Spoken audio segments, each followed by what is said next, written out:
Texas Rich Porter. Subscribe to the channel. Yeehaw! I'm back. Welcome back to the family channel. The channel where we are about how we get rid of these animals, these nasty buggers, these things that have been bugging you. Today we're dealing with the rat.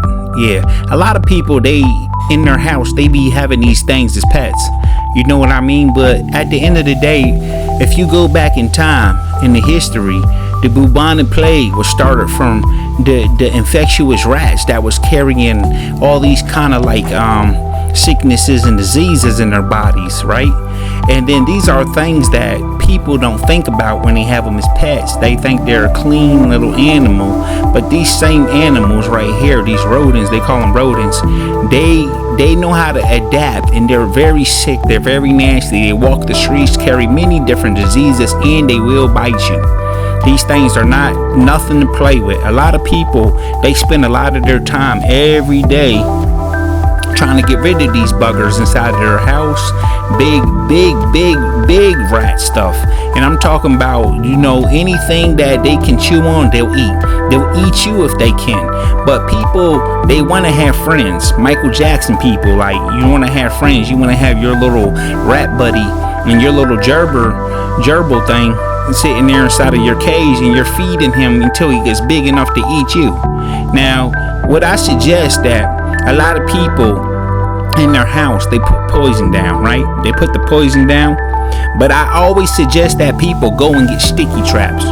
Sticky traps are the number one best way to be able to get that rodent without having to have poison around your children all over the ground or something like that, right? How do you attract them? Now, number one is they're attracted to garbage. They're attracted to any smell, anything that you leave in your house. They'll get in your trash bags, get in your trash cans, and everything else like that. But a lot of people, what they don't do, they don't secure their house. They allow open holes in their floor. They allow the door to stay open all night, and this kind of stuff. In the world we live in, you can't do these things. You got to make sure you plug up every wall, right? You got to make sure, not just every wall, you got to make sure you put down, even if you have to use a snap trap, they're still the best way. They're from a long time ago. Snap traps are really good. And there has even been an apocalypse, a mice apocalypse that was in Australia, where farmers couldn't even get rid of these mice, these little mice. There was millions of them. Even the cats wouldn't even eat them. So what does that tell you about these rodents? Rats and mice are not your friends. You might have one as a pet, and maybe you love him. Maybe you really love him, little snooker, Stuart little thing in your house, and you really like him, and that's your friend, your best buddies and everything else. But at the end of the day, these kind of rodents, they carry infectious diseases, and a lot of people don't know how serious it is with a disease called rabies, right? Rabies, if you get bit by rabies is hard to reverse. A lot of people can't even drink water because it almost like it's a turn off. It turns them away from even drinking water. Rabies is very serious. It circulates around animals that carry this bacteria, infectious, most definitely sickness inside of them, and then when it bites you, it affects you. Now, do you really want to play with the hospital? How's your hospital? Is your insurance that good? These little rabbits, roaches, little mice, monkeys, little things, these things don't play no games with you. They're coming directly for you. They're sick. They don't play no games. They eat the slop. And these things right here was one of the plagues. If you go into your Bible, these was one of the plagues that God released on the Egyptians. So why would you want to have one of these things as a pet? You know what I mean? So this is a very serious situation. I wouldn't suggest no one to really have these things in their house, and I suggest if you do have them, you can call for a exterminator to come, because that's going to cost you a lot of money. Exterminators, he's just going to put down the traps. That's what he's going to do, and he's going to tell you, look around, see if there's anything plugged up. He's going to put down the stuff to kill them. And for you, if you don't feel like killing them by putting some stuff down around your kids, but if you're very smart, get the big giant sticky traps, the big ones, not the little tiny ones with the 4 for a pack at Walmart. Get the ones that are so big, huge, ginormous. You know, you get one of those right there, and then it'll stick onto that trap. And when it sticks onto that trap, you have you a big giant bucket, one of them big giant 33-gallon buckets, and that you can hurry up and scoop it up with something, put it inside of there, put the top on there, and shit it out, or take it somewhere far and release it, but it's going to be on that trap, so it's not going to be able to even get away from there. But at least you'll have it to a point where it's not going to be crawling around your house and all these other things. If you do see one, make sure that you check the corners of your house, check any holes that you have in your house, check all the areas that could possibly be an inlet, not an outlet, an inlet to your house, so that you can be able to see that, we gotta plug this place up. You don't need Ratatouille running around your house trying to be the baker in your kitchen.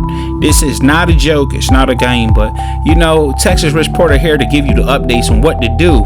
Please subscribe to my channel. This is very powerful. I'm gonna be uploading and giving you all I can, all the content I can about all these animals and lifestyles of dealing with spiders and rats and monkeys and anything else in your house that you think you got. I'm trying to teach you to reach you, and this is something that I get a lot of. I'll probably be doing more videos and more in-depth about rodents, rats, gerbils, mice, whatever you want to call them, and how fast they reproduce too. They reproduce harder than rabbits. You get 100 of them in your pillow at night if you go to sleep and you got rats in your house. It's very serious. They will make babies in your bed. They do not play no games. These rats are serious, very serious, and a lot of you might live in the city. They're more prone in the city, stronger, because you live in what we call row homes. And when you live in a row home, you got next door neighbors, so it's really hard to get rid of them. The best thing you to do is maintain cleanliness. That's very powerful. Maintain your cleanliness. Plug up them holes right there. Make sure you have big traps, big sticky traps in your basement too, because they love the sewer. They're like like Splinter from the Teenage Mutant Ninja Turtles. They love that. They love to live in darkness and moisture and stuff like that. They don't care. They drink sewer water, and you think that's your friend, the one that you let lick your face. Oh, you sick one. You better get yourself together in these last days, because Texas Rich Porter's coming for you, nasty maggots. I'm coming for you. Ain't gonna be no turtles coming up out of my sewer with some Splinter guy. This is not a joke, for real. What we're gonna do is most definitely we're gonna narrow all this down. So number one, get the sticky traps. That's the number one. Number two, put them in places around where the trash is. Where you put trash, put them around there, because a lot of you people put sticky traps like in open areas, thinking the rat is going to walk right over to the sticky trap and put his hands on there, his little paws, and say, y'all got me. It's not going to happen like that. Put it around the trash, so that way you have more than one, so it gets stuck trying to get into the trash. Now you get rid of it, get it out of there, you know what I mean? Make sure that you got aluminum foil and all these things that can plug up these holes in walls, and these are things that you can do to keep them out, because there's no love inside of a rat. There's no love in these rats. I think I'm gonna write a song like that. There's no love for these rats. No, there's no love for them rats. Get away before I send my cat. Yeah, there's no love for you rats. There you go. I wrote a good song for you. You could go around and say, there's no love for you rats. A lot of y'all got some rats in your family you need to get rid of. But for right now, I ain't going to address that issue. I'm just going to basically give you a tissue and give you something that's going to help you out when these little buggers, these little rodents, these little nasty ones come. Anytime you're struggling and they're sniffing all over your house and trying to find your food and eating into your stuff, and you come in, there's holes in your rice bag, and now you don't even know if you can use the rice bag because the sickness of mice. And also they drop a lot of droplets. These things will use the bathroom all over your floor. They don't even care where they go. So these are the times that we need to address the issue. You know what I mean? Get rid of that tissue. There you go. Texas Rich Porter, thank you for listening to this most powerful message. Subscribe to the channel, and you know that more content is coming. Yeah!